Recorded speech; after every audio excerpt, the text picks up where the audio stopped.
Hello to my beautiful fiance. It's your birthday today, so today I'm going to give you a little movie memento of the proposal, because I know you love little things that you can keep forever.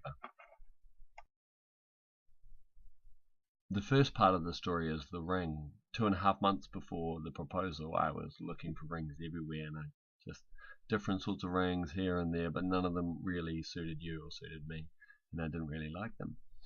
Went to Michael Hill, Stuart Dawson's, all those places. And then I went into Martinovich and Ricketta Mall, and there was one close to one that I liked, so I talked to them about changing a few attributes here and there, and they said that's great, and it would take 8 weeks to make, and it was going to be made in Wanaka, which I was really happy about. New Zealand made. The next thing I needed was the photo book, because I know how much you love photo books and scrapbooks and recording memories and stuff like that. So what I wanted to do was get a whole bunch of photos from all the places that meant something to us and all the photos that meant something to us. And unfortunately we didn't have photos, because sometimes when you're having a special moment you don't think to pull out a camera. So I actually did a sneaky road trip, and you thought I was doing schoolwork, but actually I was driving around the deep south getting artistic photos for the photo book, just so you had a little memento of places that were important to me and important to us.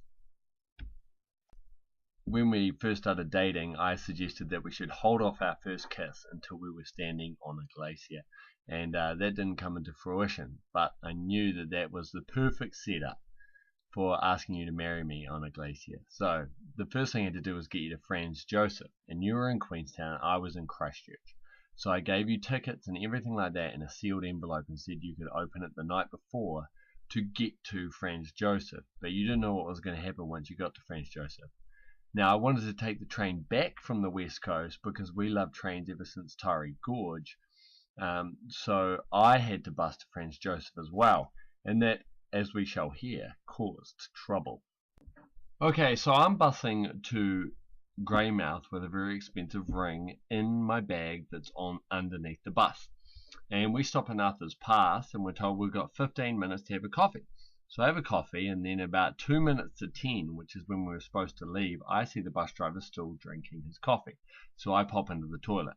When I pop out at maybe 1 minute past 10, the bus has left with the ring on board, so I am stuck in Arthur's Pass with a foot of snow, not knowing what to do. The bus couldn't be contacted because it was out of cell phone range, and it had my ring on it. At this point I would like to point out that there was actually only 4 people on the bus, which meant that the bus driver was missing a quarter of his passengers and hadn't noticed. Anyway, I hitchhiked to Greymouth. After an hour of waiting, this lovely lady took me there. I sprained my ankle just before getting on the bus, and then I bussed to Franz Josef. I meet you there, and we're staying at a lovely cottage, and you still have no idea what is going on. So the next morning I got up really early in the morning to go to the helicopter place. I'd booked with them a month earlier, but I wanted to meet the person who was taking us round. His name was TJ, and he was lovely, and he said he'd take us into a beautiful ice cove where I could do the proposal and have 15 minutes by ourselves. So then I get back and with breakfast goods, and we have breakfast, and I suggest we go for a hike. And then as we head out, I'm like, maybe we should pop into the information centre, see about some hikes, and maybe see about how much a helicopter would cost or something like that. And you come in thinking that we're going into the information centre, but we're actually just going into the helicopter place. And I said booking for Jack Rivers, and you were really surprised and super excited to be going on a helicopter. So we fly up in this beautiful helicopter and land on the glacier, and then we're doing hiking for maybe an hour and a half, and then TJ tells the locals to go have a look at this ice cave. So you and me pop into the ice cave, and this is when this happens. Here we are at the ice cove. I give you the book, and you flick through it with the Walkman going, and it's all this romantic stuff like, oh, this is where we first kissed, and it was lovey-dovey, and yeah, then this happened. Linda Jane Olie, you are the love of my life, and I know that there's no obstacle in the world that we can't face together, and so I was wondering if you would spend the rest of my life with me.